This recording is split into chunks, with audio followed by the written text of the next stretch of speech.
Сәлеметсіздер ме балалар? Қазір қазақ тілі сабағы. Бүгінгі өтетін тақырыбымыз сын есім және сын есімнің дара және күрделі түрі. Балалар, мынау не балалар? Иә, бұл балалар мүйіз тұмсық. Ал енді мүйіз тұмсық жайлы мәтінді оқып көрейік. Мүйіз тұмсық ірі жануар. Оның мүйізі жіңішке талшықтардан құралған. Алайда мүйіз тұмсық күндіз сұлап жатады да айбарлы дыбыс шығарады, ал түнде жайылымға шығады. Ол кім? Бұл не кітабынан алынған мүйіз тұмсық туралы мәтін екен. Балалар, мәтін мүйіз тұмсық туралы екен, иә? Ал енді оқиғаның мәтін екенін дәлелдеңдерші. Қалайша дәлелдеуге болады мәтін екен? Иә, балалар, бірінен соң бірі мағыналары жағынан байланысқан сөйлемдерден тұратындықтан бұл мәтін деп атауға болады, иә? Мәтіннің түрі қандай?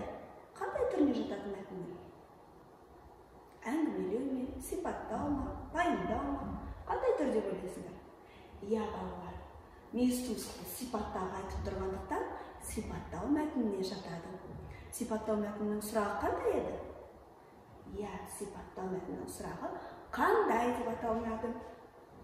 Балалар, енді мәтіндегі қарамен жазылған сөздерге қарайықшы. Ірі, жіңішке, айбарлы деген сөздер берілген екен. Енді осы сөздерге сұрақ қойып көрейікші. Мүйіз тұмсық қандай жануар? Иә, қандай? Ірі.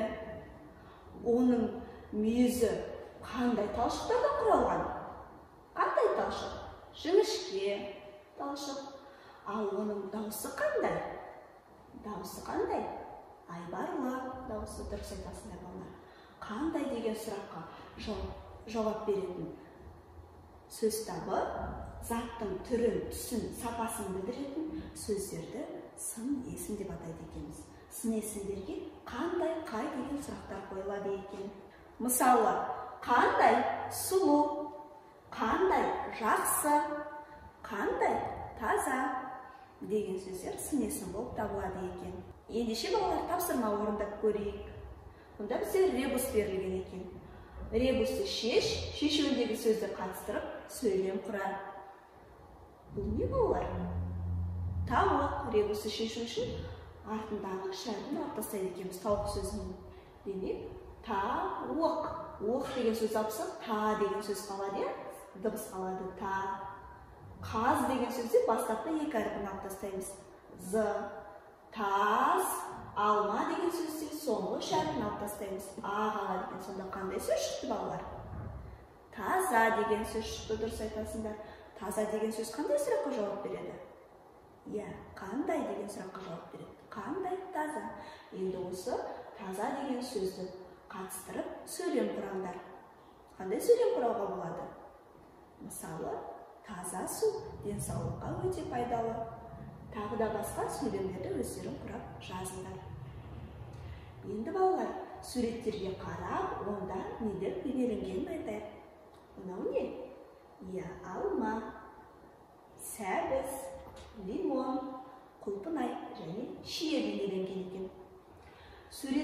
Суреттегі заттардың белгілерін ата, көлемін, түсін, пішінін, дәмін атап жазайық. Иә, енді өзімізге ұнаған бір жемісті таңдайық. Мысалы, мен алманы таңдадым делік. Алманың түсі, алманың пішіні қандай? Алманың пішіні дөңгелек, домалақ. Және оның жапырағы қандай? Жасыл. Оның дәмі қандай? Дәмі тәтті. Ал енді түсіне назар аударыңдаршы балалар. Түсі қандай? Сары ала. Балалар, сары ала деген екі сөзден құралыпты, зат есімдер секілді сын есімнің де дара және күрделі түрі болады екен. Дара түріне балалар, бірі ғана мысалы тәтті, жасыл, домалақ деген сөздер жатқызатын болсақ, күрделі түріне сары ала деген секілді екі немесе одан да көп сөзден құралған сөздерді жатқызады екенбіз. Енді кестеге назар аударыңдар. Сын есімнің дара түріне ақ, қара, жасыл, сүйір, үлкен сөздер жатады екен. Ал екінші бөлігінде күрделі сын есімдер берілген екен. Ақ, ала, қара торы, жап-жасыл, сары ала деген секілді, мынандай жап-жасыл деген секілді қос сөздер сызықша арқылы жазылатын болса, ақ, ала, қара торы деген сын есімдер бір-бірінен бөлек-бөлек жазылады екен. Сонымен балалар, сын есімнің дара және күрделі түрі болады екен.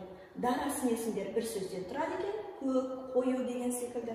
Күрделі сын есімдер екі не одан да көп сөзден тұрады екен.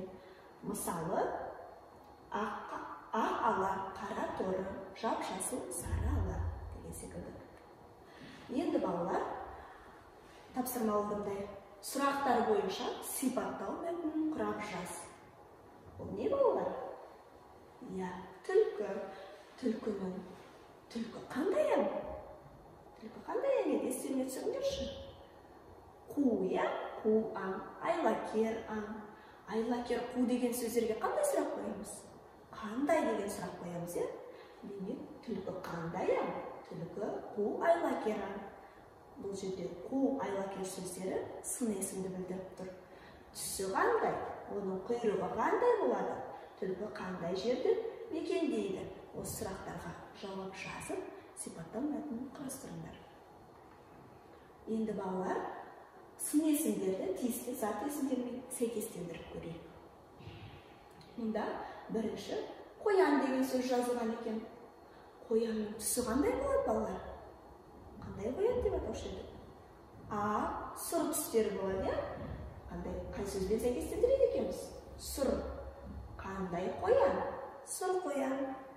Түсін білдіріп тұр, Енді аспан деген сөзді сәйкестендірейік. Аспан деген сөзге қай сөз сәйкес келеді? Жазық, арық, биік, ашық, бойшаң, қысқа, сұр, жуас деген сөздердің ішінде қайсы сәйкес келеді? Қандай аспанда өмір сүріп жатырмыз біз? Ашық аспанда, Ашық аспан. Қандай аспан? Ашық аспан. Бұл жердегі ашық деген сөз сын есімді білдіріп тұр. Дәл осылай басқа сөздерді, зат есімдер мен сын есімдерді сәйкестендіріңдер. Менің сабағымды тыңдағандарыңыз үшін назарларыңызға рахмет. Сабақ аяқталды. Сау болыңыздар.